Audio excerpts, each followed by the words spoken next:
You seem a bit nervous, bro. What's this about? It's a little bit out of my comfort zone, I'll be honest. Don't worry about it, alright? Okay. Let me know if you want to go cameo, alright? The UK porn industry is about to change forever. Don't go on my site unless you're 18. Soon, if you want to watch porn online, you'll have to prove that you're old enough to do so. I'd go to school and I'd be thinking, I can't wait to get home and watch some porn. But by handing over your name, address or credit card details, are you giving up the chance to ever watch porn in private again? It's going to be the most hackable list of what people like to look at ever. Back in 2013, the then Prime Minister outlined his plan to protect children online. As a father of 3, I take this issue extremely seriously. He's long gone, but his plan to enforce an age limit on porn is taking shape. Whether we like it or not, porn has become sex education. I'm Nick Rotherham, and I've spent the last few weeks inside the world of porn.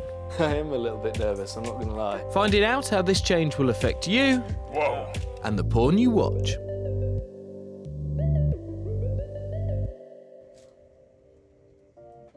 My first stop is a flat above an off licence in Watford.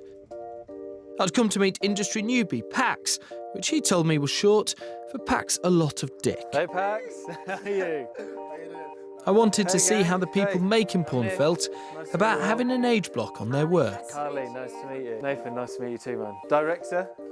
Yeah, director. So you're calling all the shots then tonight? Oh, I'm going to try.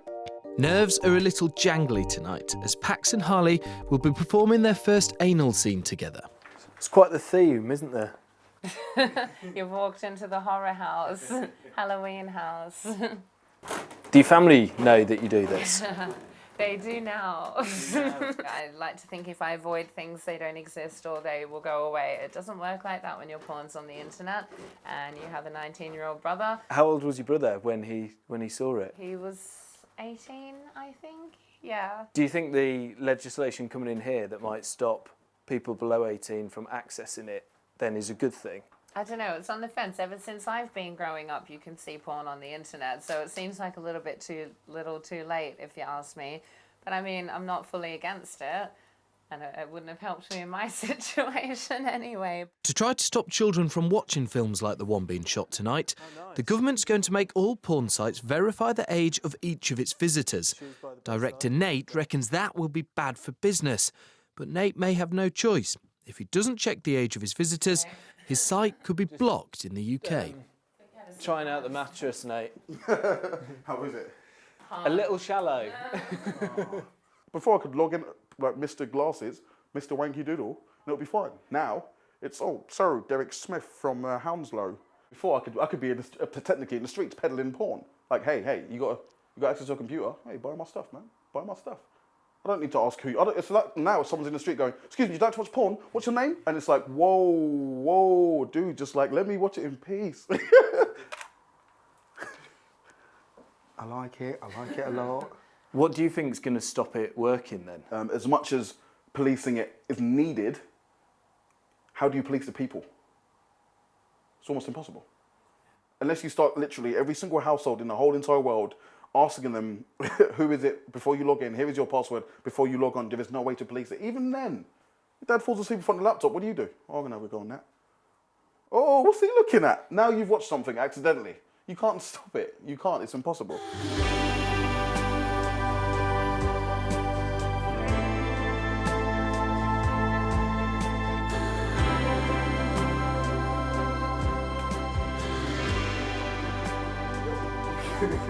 Hey. How you feeling? Nervous. Yeah. Yeah. I feel like I don't want kids watching my porn, right? I do not want kids watching my porn. A lot of porn stars, they have children themselves, and I'm sure they don't want their friends watching their porn. I believe you spoke to Harley and she told you that like she's got relatives that she doesn't want seeing their porn, right? I'm putting out porn for you. I'm putting out porn for him. I'm putting out porn for you guys. You see what I mean? So does that mean then that I should spend more money or like, you know, like be governed in such a way because apparently I'm irresponsible for clearly telling people don't go on my site unless you're 18, right? Is porn victimised? Is that annoying for you? It's probably past annoying, but it's one of them things where you can't. It's like, who do you explain that to? You'd think as human beings, what would you rather see, a nipple or a beheading? You'd think like no one would say that's clearly on the same line. You might see a nipple on a bus. I never want to see a beheading on a bus. You know what I mean? That's society for you. Violence is all right, but sex, consensual, free-loving sex, oh no. It pisses me off anyway. Pax and his friends seemed to feel like porn was being picked on. I wondered if there was anyone who knew what that felt like. My next stop was the headquarters of Dreams of Spanking, a kinky site that was temporarily shut down by another change in the law. Its founder is the queer pornographer and self-proclaimed spanking practitioner, Blake. Oh. Hello, come on in. I'd been promised the chance to narrate one of Blake's films ahead of a screening at the London Porn Film Festival. Apologies in advance if I'm not very good. So you have to just describe what's happening and make sure that you don't talk over any chat. Okay. Actually, why don't you do the Mel werewolf scene that I was telling you about earlier? Great. Beastmaster. Beastmaster. So from here.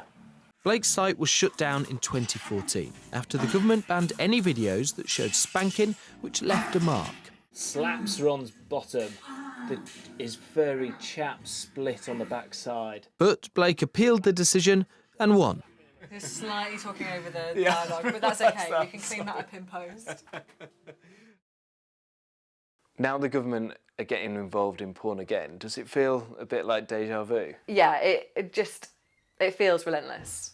It's really kind of demoralising, and like I've been trying really hard since then to kind of persuade them not to do it or to try and make it less bad, but they're just not listening, and at the moment it looks like it's going to go through with all of the kind of risks that we've been warning about just completely in place. Blake's biggest worry is what private companies might do with your details once they've checked your age. So you're going to, if you want to look at my website after this comes in at the end of the year, you're going to have to prove that you're over 18 by submitting some kind of ID to some kind of age verification service. So like credit card, passport, driving licence. So revealing a lot more information than you currently would watching porn. Exactly. And then it depends on whether you trust that age verification provider to keep your information safe. So you worried that there'll be companies harvesting people's data that perhaps shouldn't be trusted with it? It's inevitable. I mean, the biggest porn company in the world is called MindGeek, and they own all the tube sites, Pornhub and YouPorn, RedTube. They've built an age verification system, so now they're going to be the gatekeepers of access as well. So if they do end up being able to compile this database of everyone's porn browsing activity, both on their network and across the wider internet through their age verification system, it's going to be the most hackable list of what people like to look at ever. Do you remember the Ashley Madison case where the affair dating site was hacked and people literally killed themselves, like 2 people committed suicide. So I don't think it's outrageous to fear that that is what we could be facing here, like actual loss of life. MindGeek says its age verification software can't store any data and anonymises all of its users. But talking to Blake made me realise just how much opposition there was for the new regulation from people making porn. It didn't seem possible, though, that a big change like this was happening for no reason. If it was all about protecting children, then who were the children that porn was hurting? I'd been invited to Safer Lives in Leeds, an organisation which helps men with problematic sexual behaviours. I was here to meet Carl, whose early relationship with porn had led him down a dark path. I was probably year 7, year 8, so that's what, 13, about 12, 13. Oh, thank you. Thanks, wonderful. It was a strip poker game. So like every time you won a hand, she'd undress or whatever. But as time went on, that didn't work for me. It took me about 10, 15 years to get from that stage. I grew up through the development of the internet. It got easier and easier and easier to access harder and harder and harder types of porn. Now you've come for a casting, is that I'd correct? go to school And I'd be thinking, oh, you know, I can't wait to get home and watch some porn. It was the same thing with when I started viewing the really extreme stuff. I couldn't wait to get home and watch it. When it reached the worst of the worst, I'd started viewing images of young children. And I hated myself for viewing these things. But then I'd go back to it. I didn't want to go back to it, but I did. It's devastating because you're like, this person has gone through hell and I'm watching it. I hated myself just because I felt like such a hypocrite, you know, like doing this thing, this awful thing, and then going and chatting to my mum and my sister and my mates and stuff. And I was just like, how can you do this? If it stops, like, you know, a young kid from viewing it because there's an age restriction and they're unable to go past that stage, then that's great. But if somebody wants something badly enough, they will get it and they will find it.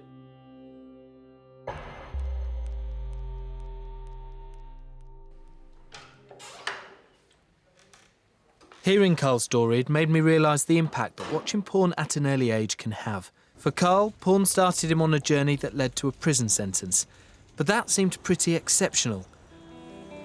Back in Watford, Pax had invited me to meet a couple of his mates, Ricky and Daryl.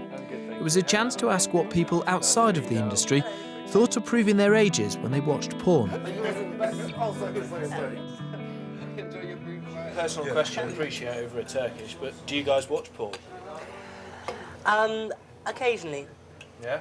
I'm not a huge porn fan, you know, but occasionally, yeah. Yeah. More than I should. Lonely times out here, you know. I saw some horrible stuff very easily online when I was young. What shocks me the most was a woman in a pig pen with a pig. With a what? A pig. Yeah. And there was these like men that were keeping her in and the pig in the pen with this massive stick with electric on the end. And I was a kid and I saw that. And it actually traumatised me, like I had to get counselling and stuff. Because I was just looking like, in all honesty, like just for my own pleasure, like see other guys and stuff, you know? Yeah. And think other things pops up. So they're bringing in this new legislation, age verification, which means that you will have to prove that you are over 18 if you want to access pornography online. I mean, what do you guys Yeah, I think think that's about totally spot on. If I said that you would have to put in your credit card details, your driving licence details, your passport info, what do you think?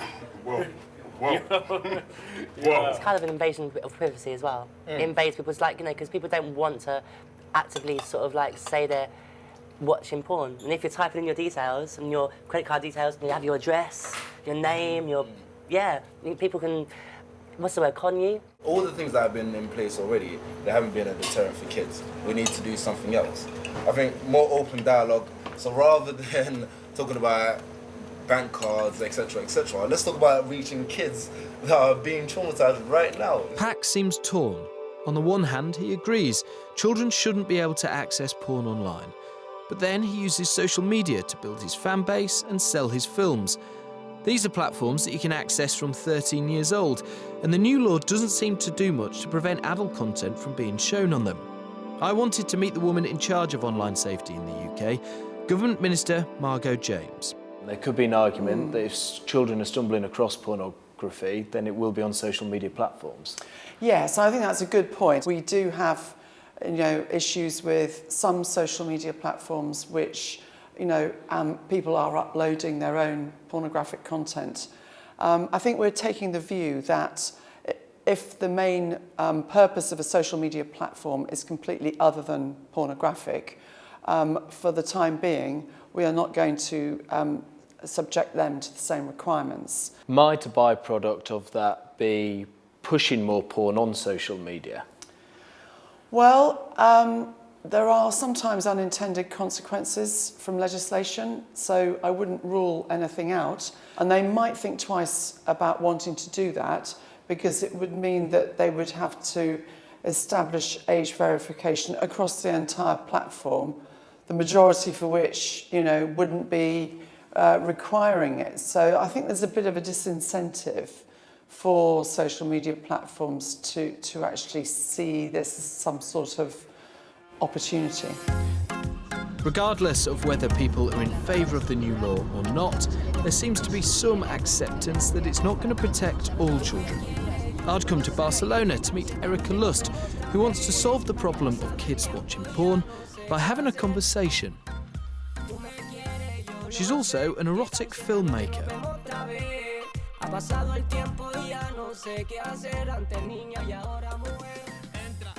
Let's talk about it. Let's get it out there. The problem with porn is not the sex. That is not the problem. The problem is not that people are having explicit sex. The problem with porn today is that most of it has so many bad values, sexist values, racist values. Erica's approach comes from balancing life as a porn director with having 2 young children. I have lots of awards and made lots of films. Are these your 2 beautiful girls? Those are my girls when they were smaller, because they're a little bigger now. Right about the age where you have to start talking to them. Yeah? Yeah. Tricky. And not only about sex, about porn also. Wow. They know what sex is.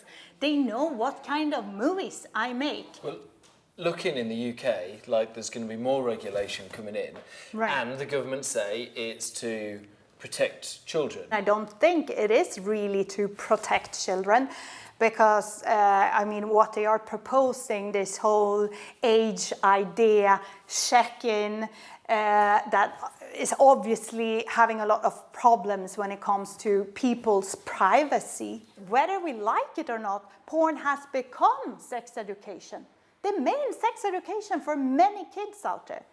And I guess that is the background to why so many people are panicking now and going like, what should we do? Porn has taken over the internet. We have to close it down. We can't let all these young people learn from porn. But, they are already doing that. What is effective is, put the money in sex education, in porn literacy. Talk to them about it. That will change their perceptions about sexuality. I was leaving the world of porn with a better understanding of the business and a fondness for the people in it. Those I'd met weren't trying to hurt children with their content, and each felt that if we spoke more about sex, the potential damage of porn would be lessened. And yet, I'd also met people like Carl, who blamed some of the bad decisions in his life on his early exposure to sex online. I don't think there's much doubt that this new law will stop some children from accessing porn, but worries remain about how effective it'll be and what individual price of privacy people may have to pay in the long run.